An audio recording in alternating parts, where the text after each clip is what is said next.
Hi friends, welcome to Sriyarsha cooking channel. నేను మీ సరిత. ఇవాల్టి మన రెసిపీ వచ్చి సమ్మర్ స్పెషల్ పైనాపిల్ డిలైట్. సమ్మర్లో ఏదైనా మంచి కూల్గా స్వీట్ కానీ డెజర్ట్ కానీ తినాలనుకున్నప్పుడు ఇలా పైనాపిల్ డిలైట్ ట్రై చేయండి. చాలా చాలా అద్భుతంగా ఉంటుంది. అంతేకాకుండా ఇంటికి గెస్ట్లు వచ్చినప్పుడు కానీ ఏదైనా బర్త్డే అకేషన్స్ కానీ ఈ స్పెషల్ డెజర్ట్ను ట్రై చేసి చూడండి. ఈ స్వీట్కి కానీ ఈ డెజర్ట్కి కానీ ప్రతి ఒక్కరూ ఫిదా అవ్వాల్సిందే, అంత కమ్మగా ఉంటుంది. మరి ఆలస్యం చేయకుండా వెంటనే ప్రాసెస్లోకి వెళ్దాం పదండి. దీనికోసం ముందుగా స్టవ్ ఆన్ చేసి ఒక గిన్నె పెట్టేసుకొని దీంట్లోకి 1 లీటర్ వరకు ఫుల్ క్రీమ్డ్ మిల్క్ని తీసుకోవాలి. మామూలు మిల్క్ కన్నా ఇలా ఫుల్ క్రీమ్ మిల్క్ తీసుకుంటేనే టేస్ట్ బాగుంటుంది. ఈ పాలు మరిగి పొంగచ్చేలోపు ఒక చిన్న బౌల్లోకి 4 చెంచాల కస్టర్డ్ పౌడర్ను వేసుకొని ఒక పావు కప్పు వరకు నీళ్ళని యాడ్ చేసుకొని ఎక్కడా కూడా ఉండలు లేకుండా ఇలా కస్టర్డ్ బ్యాటర్ను ప్రిపేర్ చేసుకొని పక్కన పెట్టుకోవాలి. ఈలోపు పాలు కూడా చక్కగా ఇలా మరిగి 2-3 పొంగులు వచ్చే వరకు మరిగించుకోవాలి. ఇలా పాలు మరిగిన తర్వాత మంటను సిమ్లోకి పెట్టుకొని కస్టర్డ్ పౌడర్ కలిపిన వాటర్ను ఇందులో వేసేసి కలిపేయండి. ఇప్పుడు మంటను సిమ్లో అలాగే పెట్టుకొని 1 కప్పు వరకు షుగర్ వేసుకోవాలి. ఇక్కడ షుగర్ కొంచెం తక్కువగానే వేసుకోవాలండి. తర్వాత మనము fresh cream condensed milk add చేస్తాం కాబట్టి స్వీట్ ఇంతే సరిపోతుంది. ఇప్పుడు 1 టీ స్పూన్ వరకు యాలకుల పొడిని వేసి మంటను సిమ్లో పెట్టుకోండి.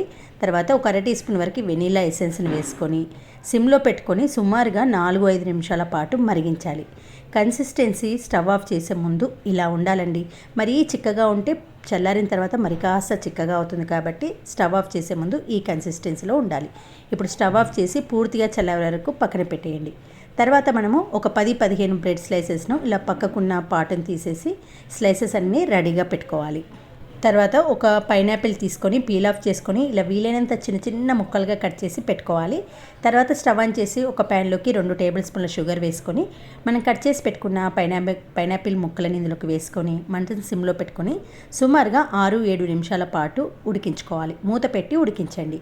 చూడండి, ఒక 2-3 మినిట్స్ తర్వాత మూత తీసి చూస్తే అందులో వాటర్ అనేది ఇంకా ఎక్కువగా వస్తుంది. ఆ వాటర్ పూర్తిగా ఇనికిపోయి ముక్కలు కొంచెం సాఫ్ట్గా మెత్తగా అయ్యే వరకు సుమారుగా 6-8 మినిట్స్ అయినా పడుతుంది. ఇలా కొంచెం మెత్తగా ముక్కలు ఉడికిన తర్వాత స్టవ్ ఆఫ్ చేసి ఒక ప్లేట్లో వేసుకొని స్ప్రెడ్ చేసి పూర్తిగా చల్లారే వరకు పక్కన పెట్టుకోవాలి. ఈలోపు మనకు నచ్చిన డ్రై ఫ్రూట్స్ను సన్నగా చాప్ చేసి పెట్టుకోండి. ఇలా అన్నీ ప్రిపేర్ చేసుకొని ముందుగా ఒక ప్లేట్లో అన్నీ సిద్ధంగా పెట్టుకున్న తర్వాత మనము ఫ్రెష్ క్రీమ్ మిల్క్ను ఒక 1/2 కప్పు వరకు ఒక బౌల్లోకి వేసుకోండి. కండెన్స్డ్ మిల్క్ను కూడా ఒక 1/2 కప్పు వరకు వేసుకొని రెండింటిని పూర్తిగా కలిసేలా కలిపేయండి. ఫ్రెష్ క్రీము కండెన్స్డ్ మిల్క్ వేయడం వల్లనే ఈ టేస్ట్ చాలా బాగుంటుంది. ఇవన్నీ సిద్ధం చేసుకున్న తర్వాత ఇలా ఫ్లాట్గా ఉన్న ఒక ప్లేట్ కానీ బౌల్ కానీ తీసుకొని ముందుగా కస్టర్డ్ మిల్క్ను ఇందులోకి ఇలా వేసుకోండి. తర్వాత బ్రెడ్ స్లైసెస్ను ఇలా ఒక 4 పడితే 4 పెట్టుకోండి. ఈవెన్గా ఒకదానిపైన ఒకటి రాకుండా ఈవెన్గా పెట్టుకొని మళ్ళీ కస్టర్డ్ మిల్క్ని వేసి తర్వాత దీనిపైన మళ్ళీ ఒక layer condensed milk fresh cream కలిపినది ఉంది కదా, అది కూడా కొద్దిగా వేసుకోవాలి. అన్నీ ఒక గరిటెడ్ వేస్తే కరెక్ట్గా సరిపోతుందండి. మరీ ఎక్కువగా వేయద్దు, అలానే మరీ తక్కువగా వేయద్దు. తర్వాత దీనిపైన మళ్ళీ మనము పైనాపిల్ ముక్కలను ఉడికించి పెట్టుకున్నాం కదా, ఆ ముక్కలను కూడా కొన్ని వేసుకోండి. తర్వాత చాప్ చేసుకున్న డ్రై ఫ్రూట్స్ని కూడా ఇందులో వేసుకోవాలి. ఇలా అన్నీ 1 బై 1 స్టెప్ బై స్టెప్ కరెక్ట్గా వేసుకుంటే డెజర్ట్ అనేది సూపర్గా ఉంటుంది. ఇలా మళ్ళీ దీనిపైన మళ్ళీ ఒక బ్రెడ్ స్లైసెస్ను 4 అలా పెట్టేసుకోండి.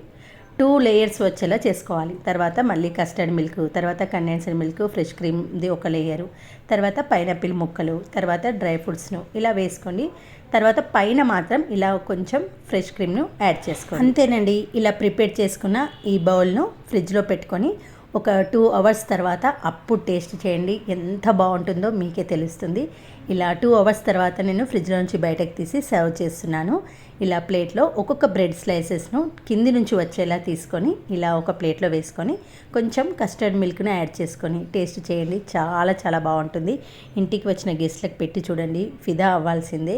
స్పెషల్ అకేషన్స్కి కానీ ఇంట్లో సమ్మర్లో ఏదైనా కూల్గా తినాలనుకున్నప్పుడు సింపుల్గా చాలా టేస్టీగా ఉండే ఈ పైనాపిల్ డిలైట్ను ట్రై చేయండి. చూడడానికి లెంతీ ప్రాసెస్లా అనిపిస్తుంది కానీ అస్సలు అలా ఏమీ ఉండదండి. ఆడుతూ పాడుతూ మీ ఇంట్లో పిల్లలు కూడా చేసేంత ఈజీగా ఉంటుంది. ఒక్కసారి ట్రై చేయండి. ఓకే ఫ్రెండ్స్, మరి నేను చూపించిన సమ్మర్ స్పెషల్ పైనాపిల్ డిలైట్ మీ అందరికీ నచ్చితే వీడియో చూసిన వెంటనే ఒక లైక్ చేసి మీ ఫ్రెండ్స్తో రిలేటివ్స్తో షేర్ చేయండి. నా ఛానల్ను ఫస్ట్ టైం విజిట్ చేస్తే కింద రెడ్ కలర్లో సబ్స్క్రైబ్ అని ఉంటుంది, దాన్ని ఒక్కసారి టచ్ చేసి పక్కనే ఉన్న బెల్ ఐకాన్ యాక్టివేట్ చేస్తే నా ప్రతి వీడియో మిస్ కాకుండా నోటిఫికేషన్ రూపంలో వస్తుంది. ఓకే ఫ్రెండ్స్, మరొక మంచి వీడియోతో మళ్ళీ కలుద్దాం. Thanks for watching.